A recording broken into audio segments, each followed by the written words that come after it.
Truth Espresso, episode 215. Face it, we all would rather sleep in this morning. That's why God gave us espresso, to kickstart our zombified corpses into hyperdrive. And now, giving your mind and soul the morning shot of truth it craves. This is Truth Espresso with Daniel Minnick.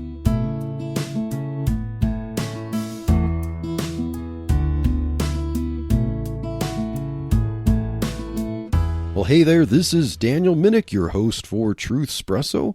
Welcome, and if you see the title for this episode, it is a rewind, which means that I am airing an episode that I have previously done. My wife and I just found ourselves a little unable to record a new episode for this week. We both kind of fell under the weather a little bit, and not to mention that this weekend has been slammed with activities. We have to make a lot of food for stuff, and so we're just under a little crunch. Haven't been able to have any time to be able to put together notes and record and so on. So what we're going to do is we are going to air an episode that we released back in December of 2020, and this is episode 78, entitled The Christmas Promise of Isaiah 9:6.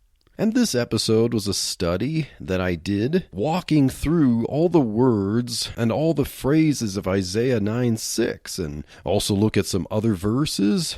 So we go over the virgin birth of Jesus Christ and whether Jesus was truly the Son of God, deity in the flesh. And so, really, I leave no stone unturned as I walk through Isaiah 9:6, and so I hope you enjoy this episode of Truth Espresso, this rewind, as we look at Isaiah 9:6 for this Christmas season. And without further ado, here is the episode. Well, hey there, this is Daniel Minnick, your host for Truth Espresso. Welcome. I hope that you're going to enjoy the holiday season, especially Christmas, as this is going to be the Christmas episode here on Truth Espresso. So get your thinking caps ready and enjoy a deep dive into Christmas. And now on this episode, dealing with the topic of Christmas, I'm not going to read the Christmas story. I'm not going to talk specifically about Mary and Joseph and the manger scene.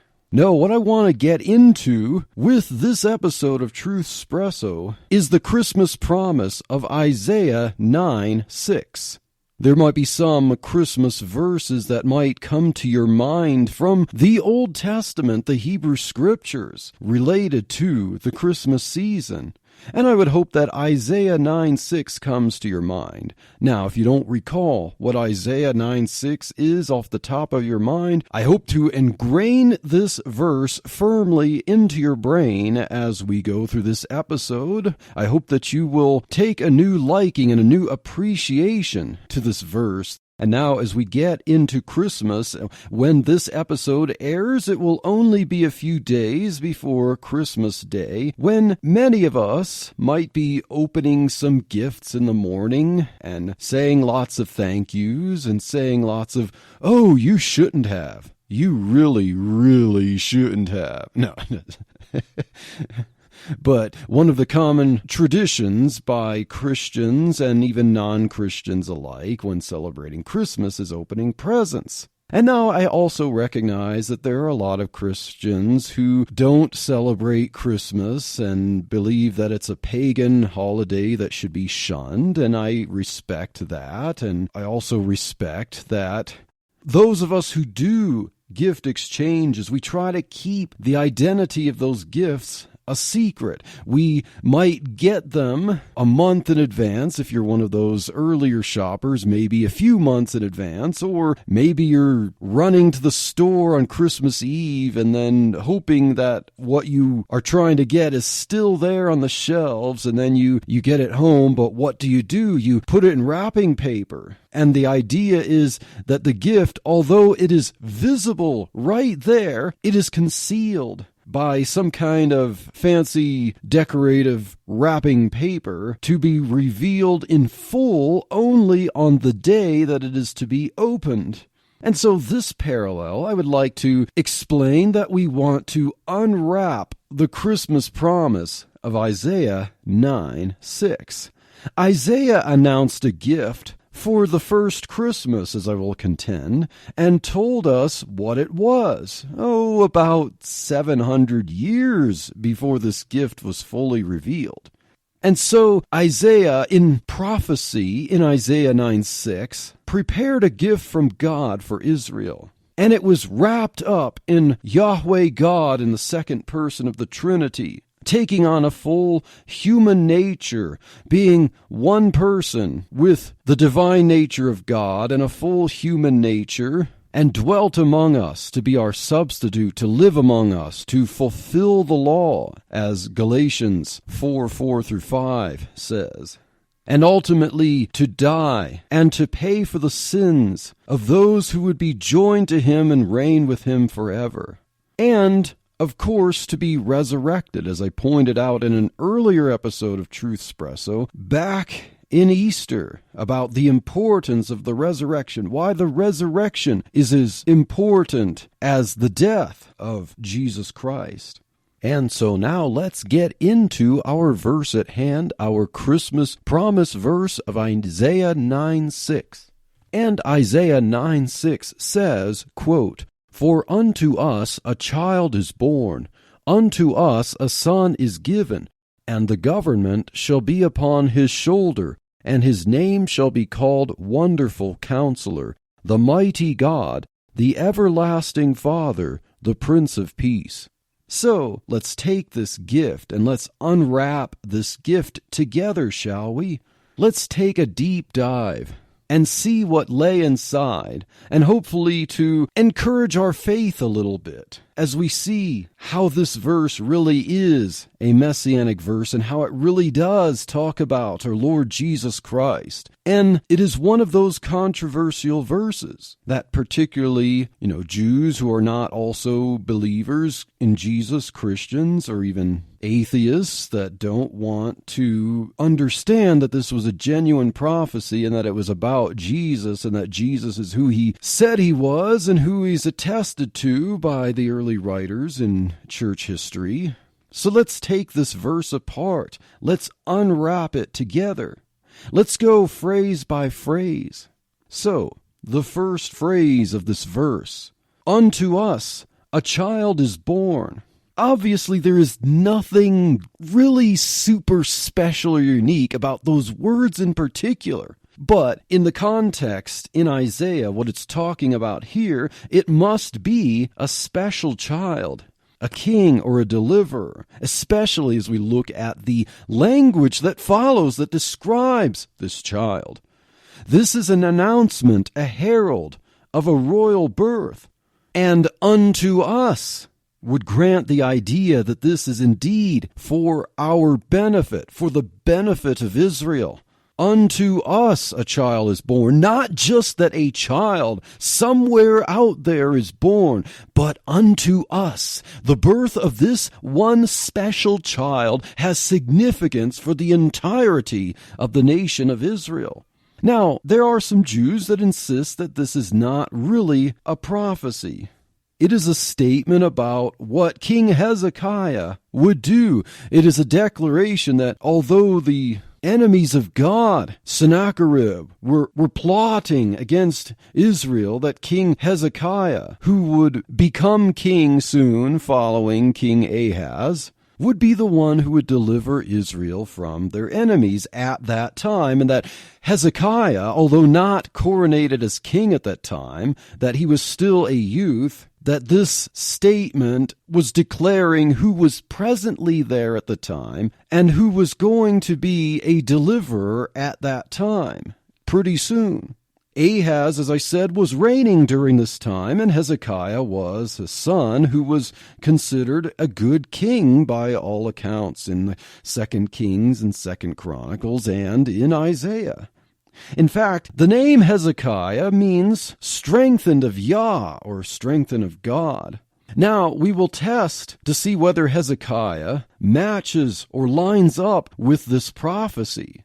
We will see if King Hezekiah lines up with everything in Isaiah 9:6, or even in parallel passages that would seem to have some good evidence that they're both talking about the same person and what this person would do. So sure, King Hezekiah is indeed mentioned in the book of Isaiah quite a bit, and it's all in good terms, at least almost all of it. But we still need to test this prophecy to see if King Hezekiah is the one who is in mind. Unto us a son is given. Now, this is a peculiar designation. Obviously, it's not just talking about some ordinary Joe Schmo here, because unto us, as I said, for our benefit, is something that would be recognized by the entirety of the nation of Israel. And now a son is given. Although God is the giver of life, the text denotes something special about this son. He is given in a special way. Earlier, Isaiah mentioned something about how a son is given. So now we're going to shift a little bit to look at another verse of Scripture that's actually not that far from Isaiah 9:6. It's in Isaiah, and it's only 2 chapters back. It's in the same context. This is Isaiah 7:14. And so as we're going to figure out what Isaiah 9:6 is talking about, we also should look at what Isaiah 7:14 is talking about and hash that verse out a little bit, because Isaiah 7:14 just so happens to be another one of those Christmas verses to unwrap. Isaiah 7:14, just 2 chapters earlier from our Isaiah 9:6 says, "Therefore the Lord himself shall give you a sign. Behold, a virgin shall conceive and bear a son, and shall call his name Emmanuel." And now you might be familiar with some of the controversies surrounding this verse, especially with one particular word in this verse. This word is the word virgin. Behold, a virgin shall conceive.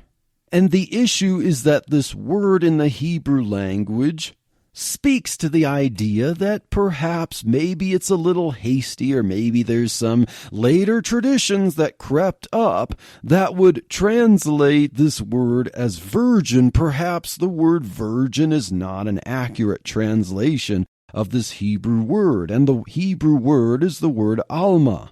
And those who would deny the virgin birth of Jesus have this one argument that the word alma, the Hebrew word there, does not mean virgin, it means young woman. Now, of course, we can argue that the word alma can indicate a virgin by connotation or context, because the word alma speaks to the age of a woman. Now, we could assume that under normal understanding, if someone is this young woman, she hasn't yet attained unto marriage. Definitely the word does not indicate someone who's taken a vow of virginity.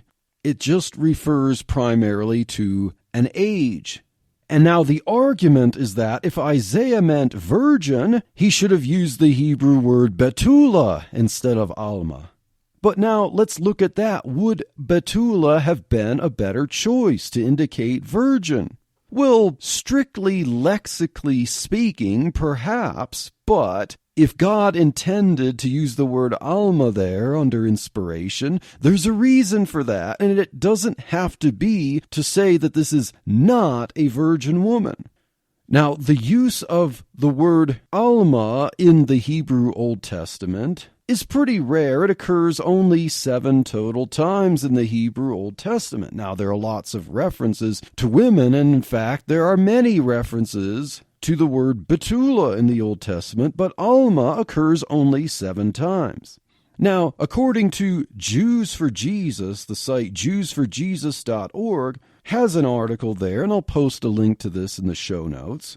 According to Jews to Jesus, the word alma itself doesn't denote a virgin. Uh-oh, there goes the virgin birth. Not so fast. The word Alma itself doesn't denote a virgin, but it is never used in those 7 usages to specify a woman who is married. So although the word itself doesn't, by definition, ever clearly specify a woman who is known in the context to be married, it denotes age. And of course we know that Mary was young. And we can also see that another argument against the word Betula is that the word Betula does not necessarily mean that the person is a virgin, although it is most commonly used to refer to a virgin woman. It is not universally the case.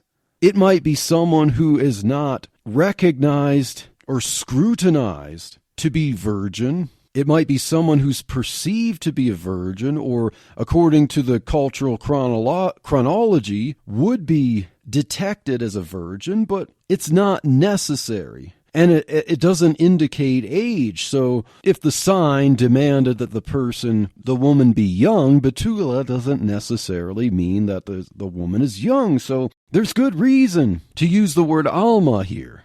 But let's look at Joel 1:8. This is an occurrence of the word Betula where it could indicate someone who's not a virgin. Joel 1:8 says, "Lament like a virgin, Betula, girded with sackcloth for the husband of her youth." So this is a woman who has a husband, and it's a Betula. Now, Jews might argue, according to the customs, this woman is said to be young, so it's a young Betula, and if she's weeping for the loss of the husband of her youth, this could be the husband during the betrothal period, so she's really mourning for a husband whom she never got to consummate a marriage with. She was betrothed to him, and then he died, and so this young Betula is mourning. But according to the Jews for Jesus article that I mentioned earlier, the word for husband there is Baal. Now, if you're familiar with what we call Baal, the god, the Canaanite god, it's really the Canaanite god who's kind of like a husband to the earth, and that's the Semitic word Baal means husband. And so the Canaanites had a god whom they called the husband. So this isn't referring to some Baal worshiper or some pagan who's a husband, it just means husband. But according to the Jews for Jesus article, Baal is never used of a man during his betrothal period. So there's no way to argue for certainty that this was a betrothal period. It's not mentioned, and it's not in the connotation either. It's an argument completely from silence. And so therefore it leaves perfectly open the idea that Betula here does not necessarily always mean a virgin, and so it's perfectly fine for the word Alma to be used in Isaiah 7:14 to clearly indicate a young woman, and if it's a young woman, the assumption is that she has not yet attained marriage and is therefore a virgin. Now, some other evidence of virginity here, the Septuagint, or the LXX, which by tradition there were 70 so Jewish scholars who translated the Hebrew Old Testament to Greek during the Greek Empire out of fear of losing their scriptures. They wanted to make sure that those who wouldn't learn to speak Hebrew would still be able to read the scriptures, and so to preserve the traditions, the scriptures, they translated into Greek as well. And so the Septuagint rendering of Isaiah 7:14 translates the word Alma as Parthenos, which clearly in the Greek means virgin. And so if these are Jewish scholars that translated the word Alma to Parthenos or virgin, then that speaks to the idea that they understood that the word meant virgin by connotation. Of course, many could argue that the Septuagint isn't a reliable translation of the Hebrew into Greek, or could have been corrupted over time, over transmission, and perhaps the manuscripts of the Septuagint that we have today are not like the original manuscripts of the Septuagint that were written at that time that could have translated the word differently. And of course, yes, there are problems with the Septuagint. Many scholars believe that Isaiah, in particular, is the worst translated book in the Septuagint. And we could see that particularly when we look at Isaiah 9:6. We may be left scratching our head as to how the translators picked the words that they did to render the last part of the verse. When they translated the names, the name given, the four-part name given to the son who would be given, it doesn't seem to line up much with the Hebrew.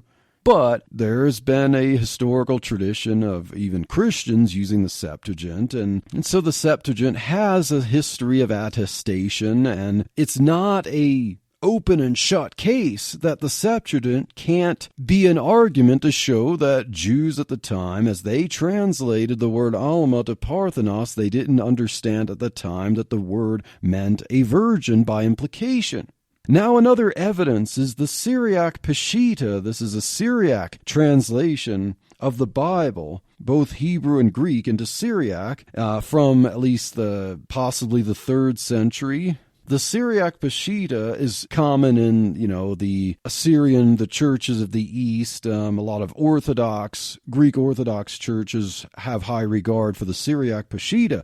Now, the Syriac Peshitta, being a 3rd century witness to the translation of this verse, renders the word as a virgin. So the Syriac Peshitta is another witness to the idea that Alma is properly understood as virgin. And of course we have Jerome, who is one of 2 Hebrew scholars in the early church history. A lot of the early church writers and fathers weren't well versed in Hebrew, but Jerome studied with the Jews for at least a decade, and he learned Hebrew, and he had his disputes with Augustine over how he would render things in the Latin Vulgate, and he was the Hebrew scholar and Augustine wasn't.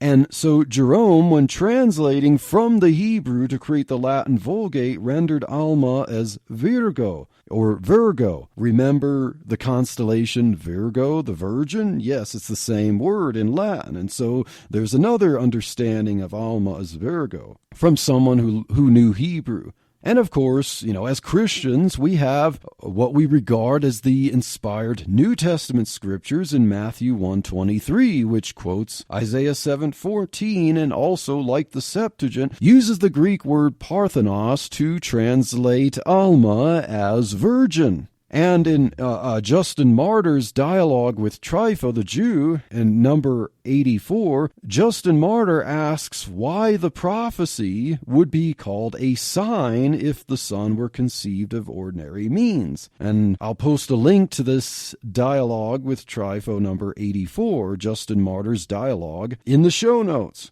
from logoslibrary.org. And so, yes, that could make us think, here's the sign. A young woman, not out of any ordinary situation, conceives and bears a son. Yeah, what's so special about that? How is that a sign? Now, today there are several Jewish ideas about who fulfilled this prophecy. Of course, if it wasn't Jesus, who was it? Is it still yet to be fulfilled, or was it fulfilled by someone in Isaiah's time? There are several ideas. Some, it's a pretty common view among Jews, believe that it was King Hezekiah at the time, who, as I mentioned, he's one of the main protagonists in the narrative of the book of Isaiah. And there are some who believe it was one of Isaiah's sons as the immediate fulfillment. And now, there's some textual evidence that would seem to point to this, because 7:14, now we go to the next chapter in Isaiah, and so Isaiah chapter 8 and verse 18, it says that he and his children were signs to Israel. And I see this argument in JewsForJudaism.org. I'll put a link to this article in the show notes. So let me first read Isaiah 8:18 to give that little wrench in the gears. Behold, I and the children whom the Lord Yahweh has given me are for signs and for wonders in Israel, from the Lord Yahweh of hosts, which dwelleth in Mount Zion.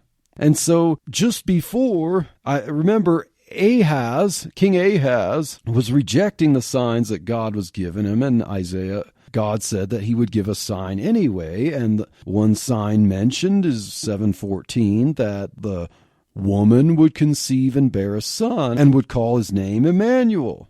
So now who is this woman? Is this woman Isaiah's wife? Because if we read in Isaiah chapter 8 and verse 1, just a little earlier, it says, "Moreover the Lord said unto me, Take thee a great roll, and write in it with a man's pen concerning Maher-shalal-Hashbaz.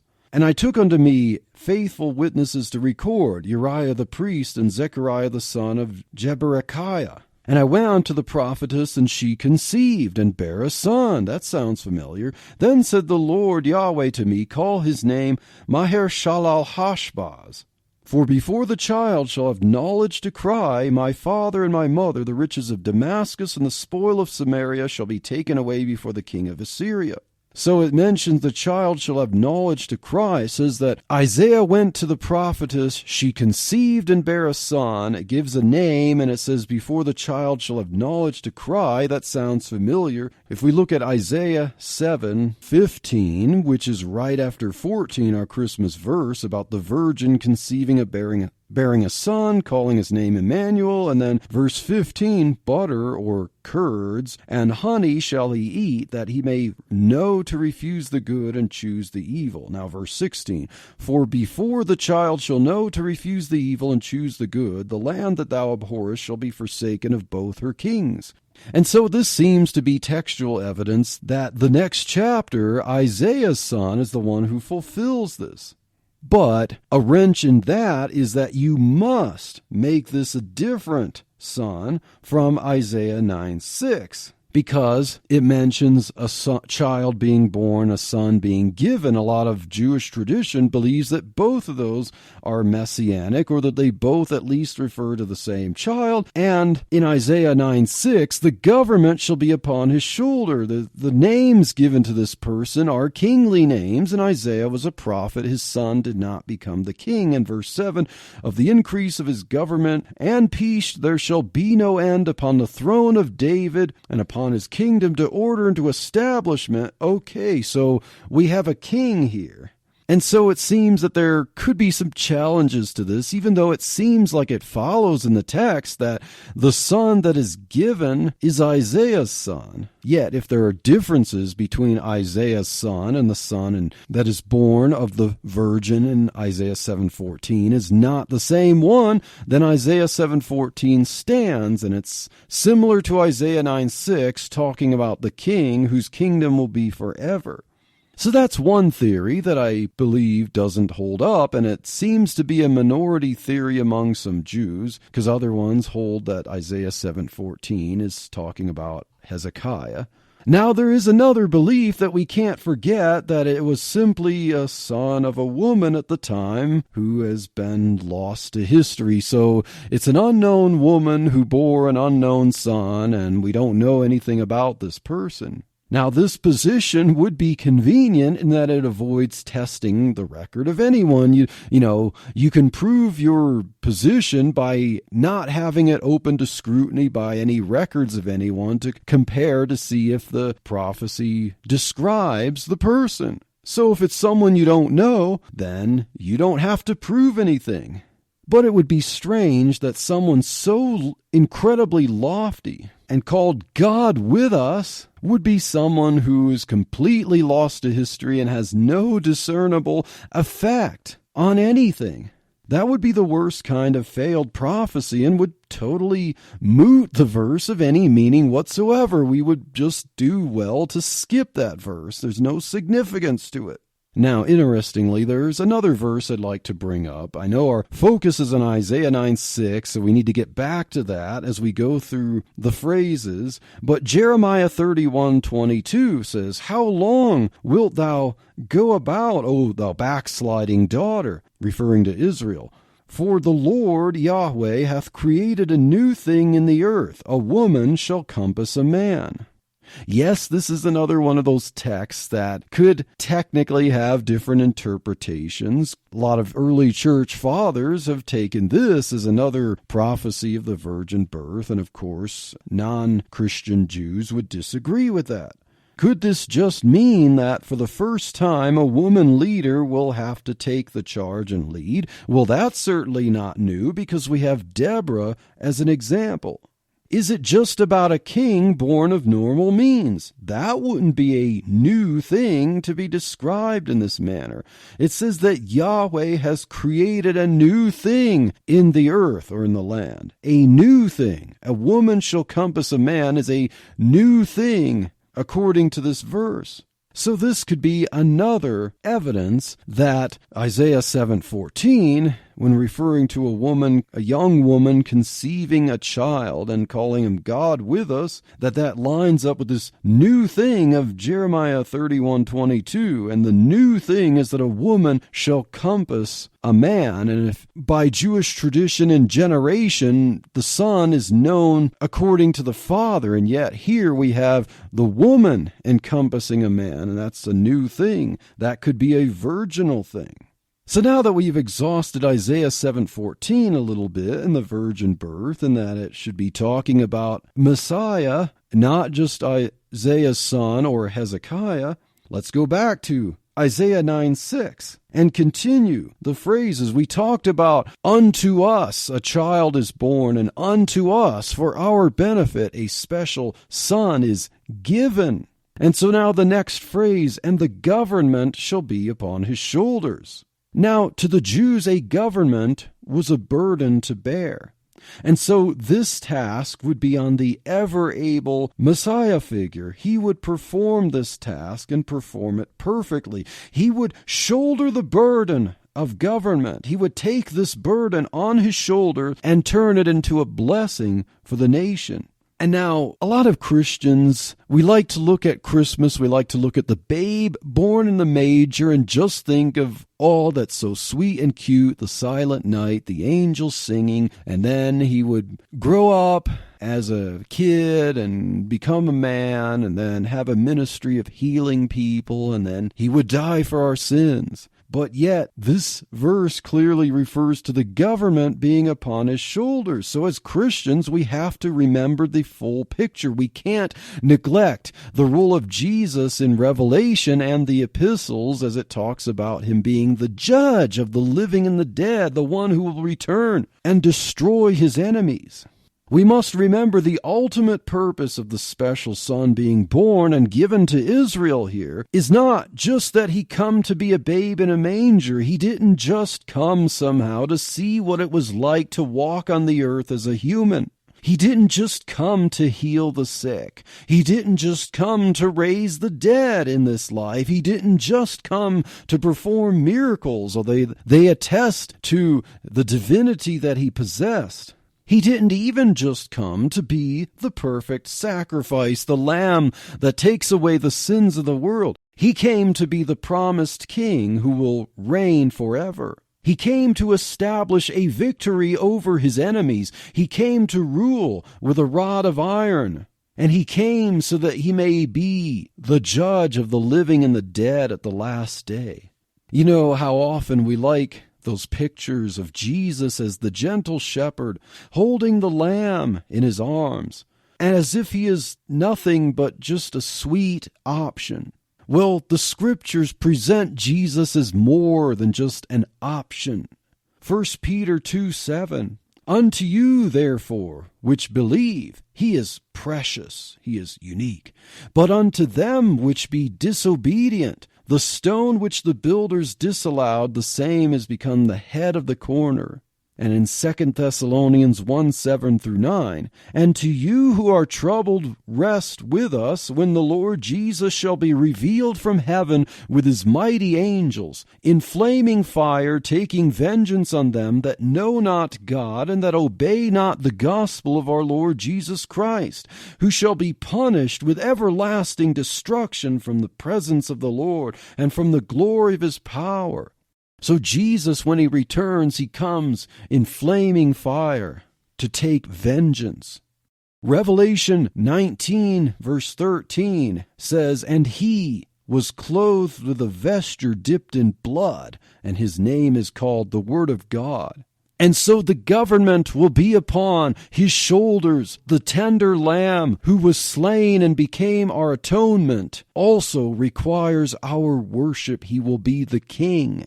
And now let's move on to the next phrase of Isaiah 9:6. And his name shall be called.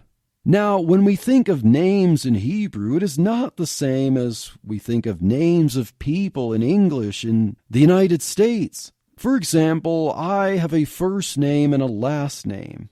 The names mean something, but often in 21st century United States, we don't think about the meanings of names when we refer to people by name.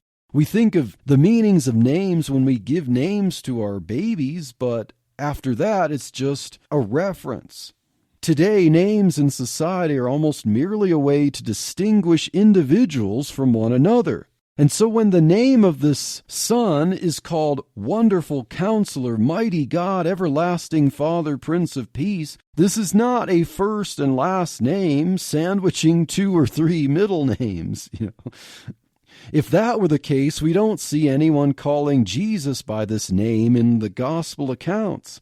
No one says, can I call you Wonderful or Wundy for short? It's exhausting to say that whole name. No, that's not what this means here in Hebrew. The names in Hebrew are quality descriptors. This doesn't mean that the person necessarily who's named matches the character of his or her birth name, as we see other children who are not prophetic. Some children receive names that describe the situation that surrounded their birth, and others were prophetic guesses by their parents, and others were praises to God. For instance, my name is Daniel. It means God is judge. But now remember that the parallel passage we discussed earlier is Isaiah 7:14. The name of the Son that was given as a sign is Emmanuel, or God with us. Of course, anyone who denies the deity of Jesus Christ, whether they're Arians or Socinians or Muslims or Jews or atheists, could claim that the name Emmanuel means that the gift of the child demonstrates that God is with us by granting a deliverer. Not that the deliverer himself is literally God living incarnate among Israel. But it's strange that we have a name given in Isaiah 7:14 and then a 4-part name given in Isaiah 9:6. You think that these are the same person, and they seem to reference deity for the special Son who's given. It's strange that we have 2 verses in Isaiah here talking about a special child given to Israel and granted a lofty name. In both verses, people have to go to lengths to explain how the name does not mean that this child himself is divine. In Isaiah 7:14, he's called Emmanuel, or God with us. Later in Isaiah 9:6, the child is called El Gibor, mighty God. Wouldn't it make more sense to accept that such lofty names for the special Son given to us and as a sign from a virgin woman and called God in some way by name twice could actually then be God? Also notice that what Yahweh God says he will do in Isaiah is also what the Messiah, the son of David, will do.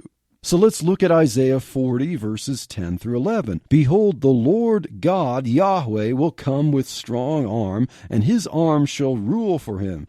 Behold, his reward is with him, and his work before him. He shall feed his flock like a shepherd. He shall gather the lambs with his arm, and carry them in his bosom, and shall gently lead those that are young. And yet the king on David's throne, who's referred to as David himself, will be the shepherd who will feed the flock. If we look at Ezekiel 34, verses 23 through 24, it says, God says, and I will set up one shepherd over them, and he shall feed them, even my servant David. He shall feed them, and he shall be their shepherd. And I, the Lord Yahweh, will be their God, and my servant David a prince among them, and I, the Lord, have spoken it. And so in Isaiah 40, verses 10 through 11, it says that Yahweh God himself will be the shepherd who will feed the sheep.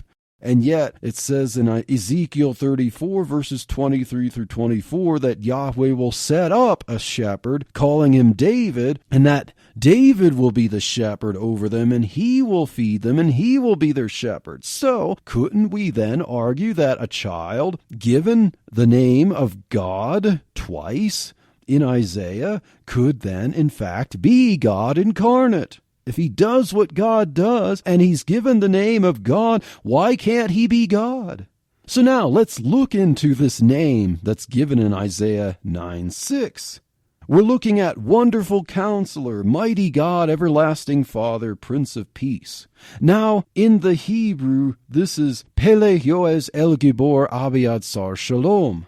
Now, let's take that apart. If that seems kind of overwhelming, we'll take each of those pieces apart, those four names, and look at them. So the first one, Wonderful Counselor, that's Pele Yoez in the Hebrew. Now, I think it's important to point out that if we're trying to determine if this four-part name given to the Son is just a reference to the God who gave the sign of the Son, or that the child's name just references the God who gave him, or if the names are aptly expressed as the character, as the nature of this child. Because if we can find these names as descriptions of God himself, and yet the child shall be called these names, then that seems to be some more evidence that we should regard this child as the incarnate Son of God himself, as Jesus Christ. So, Wonderful Counselor, Pele Yoez, the child shall be called Wonderful Counselor. Now let's look in the same book, in Isaiah, chapter 25 and verse 1. It says, O Lord, Yahweh, thou art my God, I will exalt thee. I will praise thy name, for thou hast done wonderful things. Thy counsels of old are faithfulness and truth. And both the words wonderful and counsels there go back to Pele Yoez. Also, let's look at Isaiah 28 verse 29. This also cometh forth from the Lord Yahweh of hosts, which is wonderful in counsel and excellent in working. Again, wonderful and counsel are both those same words that are given to that child. And it says his name shall be called. It's the name, the descriptors of this child. So first we have of this four-part name, Wonderful Counselor, or Pele Yoez. So now let's go to the second one, Mighty God. And this is going to stir the pot. Mighty God is El Gibor here, part of the second part of the name that is given to the special child. Those who deny that this makes the child God want to say that this name could also mean a mighty warrior or mighty judge. And of course, the most common way that this is argued is by bringing up Ezekiel 32 and verse 21. It says, the strong among the mighty, or Ele Giborim, shall speak to him out of the midst of hell, or Sheol, with them that help him. They are gone down, they lie uncircumcised, slain by the sword. So the argument is that, well, if El Gibor in Isaiah 9:6 means mighty God, then we also have other mighty gods mentioned in Ezekiel 32:21. So if you don't understand these Ele Giborim, these mighty gods in Ezekiel 32:21 to mean true gods, well then there's no reason to take El Gibor in Isaiah 9:6 to mean that the Son is a true God. It just means he's a mighty warrior, just like these.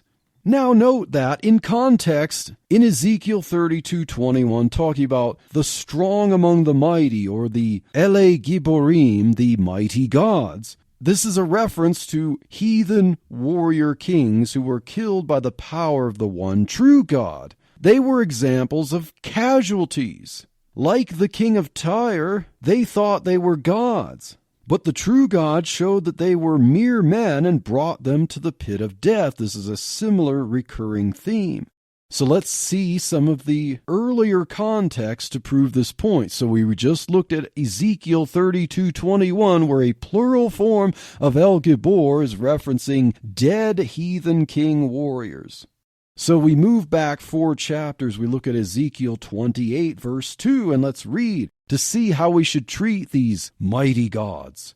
Ezekiel 28 verse 2 says, Son of man, say unto the prince of Tyrus, Thus saith the Lord God, Yahweh, because thine heart is lifted up, and thou hast said, I am a god, I sit in the seat of God, in the midst of the seas.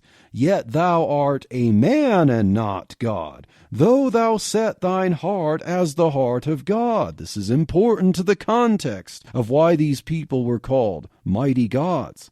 And now skip down to verses 7 through 9 of Ezekiel 28.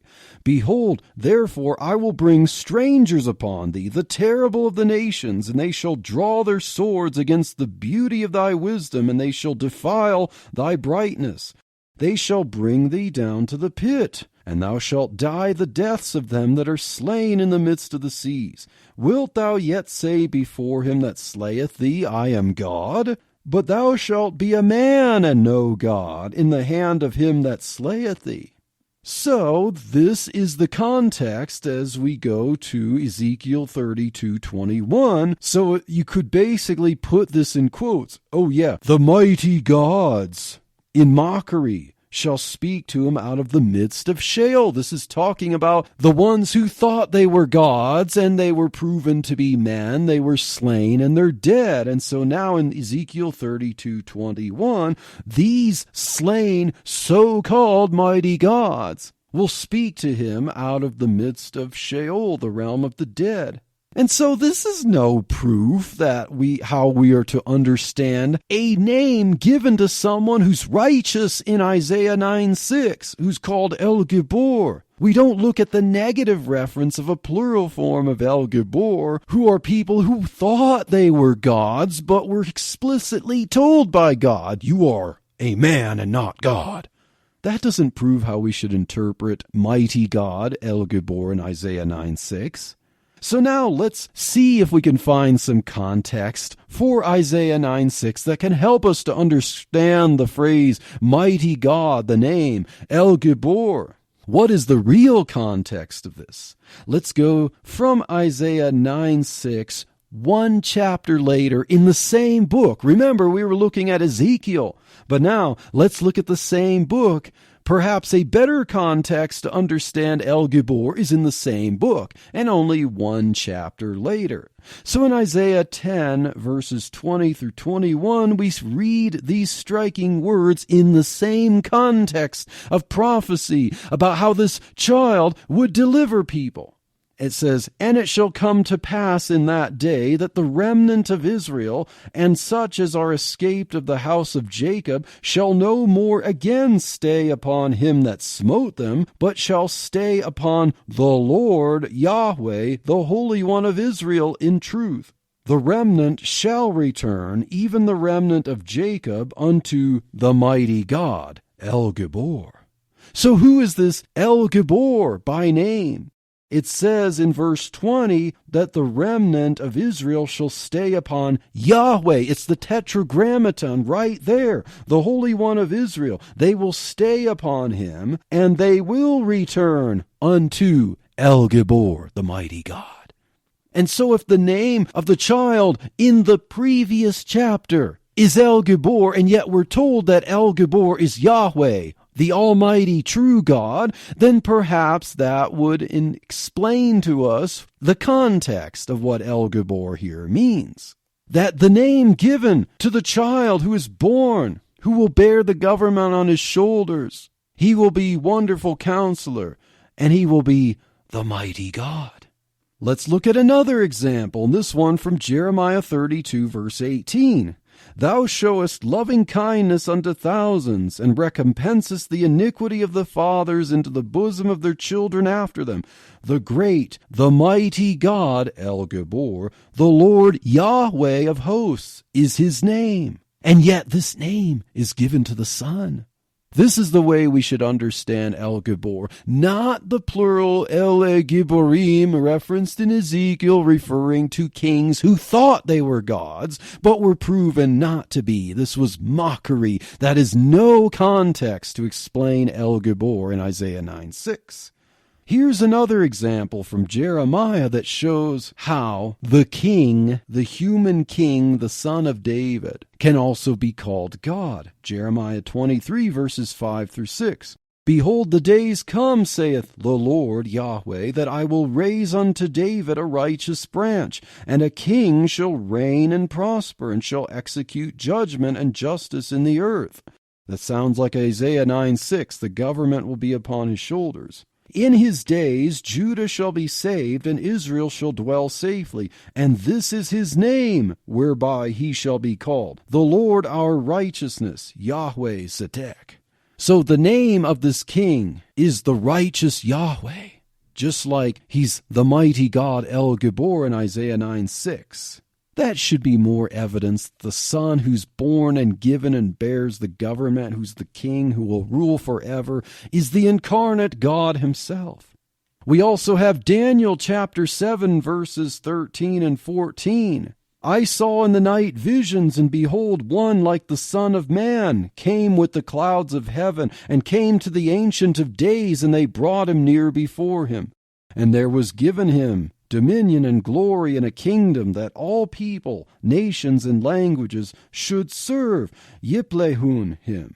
His dominion is an everlasting dominion, which shall not pass away, and his kingdom that which shall not be destroyed. Now in Isaiah 9:6, we have a reference to the Son who will reign. His kingdom will be forever, so this should be referring to the same person. This is another messianic reference. And we have verse 27 down below in Daniel 7. And the kingdom and dominion and the greatness of the kingdom under the whole heaven shall be given to the people of the saints of the Most High, whose kingdom is an everlasting kingdom, and all dominions shall serve and obey him. Now I want to look at that word serve there in both of those verses. In Daniel 7:14 and Daniel 7:27, the word serve, yiplehun, is a very unique word in the Hebrew language. Now, yiplehun, from pelak, the word pelak in the Hebrew Old Testament, as Hebrew or Aramaic in the case of most of the book of Daniel, every single time when it is used refers to worshiping deity. You can look this up. Yet it's used in Daniel 7, verses 14 and 27 to refer to the Son of Man, who is obviously the Messiah, who will also reign forever, as Isaiah chapter 9 will describe the Son who's given. So, Isaiah 9:6 is the same person as Daniel chapter 7, the Son of Man, who is given the kingdom over the entire earth, and all peoples will serve Yiplehun, or Pelak him. They will serve him in a way that is only directed toward deity. Now let's move on. We just looked at Wonderful Counselor and Mighty God, and we had a lot to say about that. But let's look at Everlasting Father, Abiad in the Hebrew. And as I said before, we're going to see uses or references to these names that are given to the Son in the book of Yahweh in some form. So the Son is called Abiad, Everlasting Father, or Father of Eternity. Isaiah 57 verse 15 says, For thus saith the high and lofty one that inhabiteth eternity, or Ad, whose name is holy. I dwell in the high and holy place with him also that is of a contrite and humble spirit, to revive the spirit of the humble, and to revive the heart of the contrite ones. Now, so Isaiah 57:15, the same book, refers to God Almighty inhabiting eternity, and yet the Son is called Father of eternity, the Abiad. In Isaiah 63, verse 16, it says, Doubtless thou art our Father, though Abraham be ignorant of us, and Israel acknowledge us not. Thou, O Lord Yahweh, art our Father, our Redeemer. Thy name is from everlasting. So God is both the Abi, and he inhabits eternity, the Ad, and yet the name given to the Son is Abiad, Father of eternity. This, again, is another name that speaks to the deity of this Son. And now let's go on to the final name, Prince of Peace, or Sar Shalom in the Hebrew. Now, there is no use of the word sar in Isaiah here, But we can get the general idea here. You don't have to have the same specific office mentioned if it's a similar office. So Isaiah 2:4 says, "And he shall judge among the nations, and shall rebuke many people, and they shall beat their swords into plowshares, and their spears into pruning hooks. Nation shall not lift up sword against nation, neither shall they learn war any more." So God is said to judge among the nations, and his judgment will cause peace. So the Sar Shalom, the Prince of Peace, as a name given to the Son, seems also to apply to the God who judges and brings peace. We also have Isaiah 45, verse 7. "I form the light and create darkness. I make peace," or shalom, "and create evil. I, the Lord Yahweh, do all these things." So Yahweh God is the source of peace. He is the one who creates shalom, or peace. But yet the name given to the Son, Sar Shalom, the Prince of Peace, shouldn't that speak also to his deity, that he all likewise can create peace? And so we have unwrapped Isaiah 9:6. We've done a deep dive, really without looking at the New Testament, to see how it is messianic and how it references someone who's more than just a human, more than just a good king, but someone who is also God. As much as he's a gift from God, he's the divine Son incarnate. So let's also wrap up our test of King Hezekiah.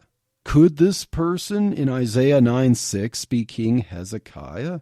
Well, let's look at the following verse, Isaiah 9:7. It says, "Of the increase of his government and peace there shall be no end." But yet, what do we know about King Hezekiah? As Hezekiah was indeed one of the greatest kings, one of the greatest pre-exilic kings, it was only in the divided kingdom of Judah. He didn't unite the two kingdoms during his reign. Also, Hezekiah, if you remember correctly, he became ill and he turned in his bed to the wall, and he was told by the prophet he was going to die. And remember, he turned in his head to the wall and prayed to God for healing, and God granted him 15 more years. Yet during those 15 years, Hezekiah became proud and showed some Babylonian envoys his riches. And of course, that meant God would have to judge. Isaiah, the prophet, then had to tell King Hezekiah this sobering prophecy. Isaiah 39, verses 5 through 7. So remember, this is in Isaiah, the same book of 9:6 that said in 9:7, "Of the increase of the Son's government and peace there shall be no end." Yet we see in Isaiah 39, verses 5 through 7, "Then said Isaiah to Hezekiah, Hear the word of the Lord, Yahweh of hosts. Behold, the days come, that all that is in thine house, and that which thy fathers have laid up in store until this day, shall be carried to Babylon. Nothing shall be left, saith the Lord.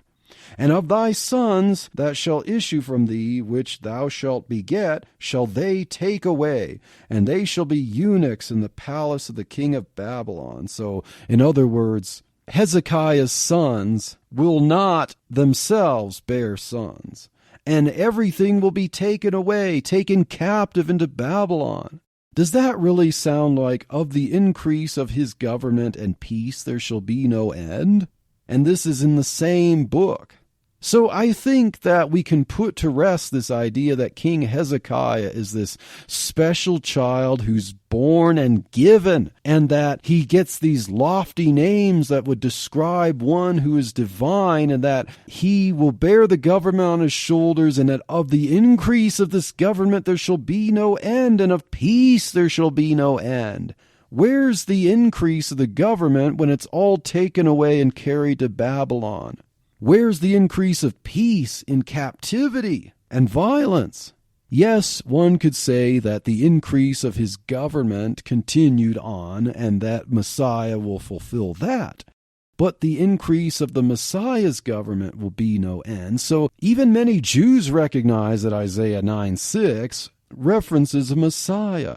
And Isaiah 6 and Isaiah 7:14 seem to go well together. They're not far apart in the book of Isaiah. It doesn't seem like they would reference different people when they're both children given. The first mentioned as a sign born of a young woman or virgin, and given the name Emmanuel. And then Isaiah 9:6 mentions the child who's born and given both unto us, and that he will have a name, just like Isaiah 7:14 mentions the name Emmanuel. 9:6 mentions a four-part name. Pele Yoez El Gibor Abiatzar Shalom, Wonderful Counselor, Mighty God, Everlasting Father, Prince of Peace. So why shouldn't these be talking about the same person? And if they are, Isaiah's son fails. King Hezekiah fails.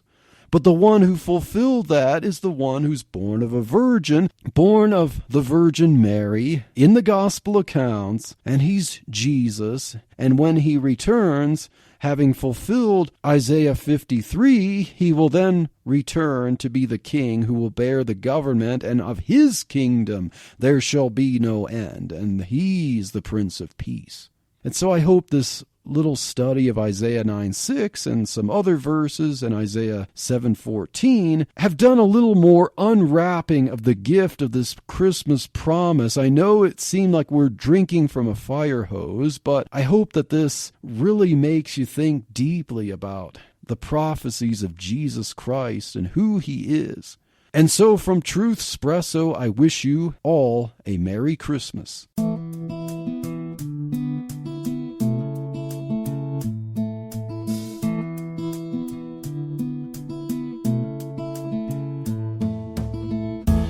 Thank you for waking up with Truth Espresso. Good morning, and God bless your day. Hey friends, Daniel Minnick here again. If you liked waking up to this episode of Truth Espresso, I would really appreciate it if you would rate it on Apple Podcasts, Stitcher, or whatever application you use to listen to Truth Espresso.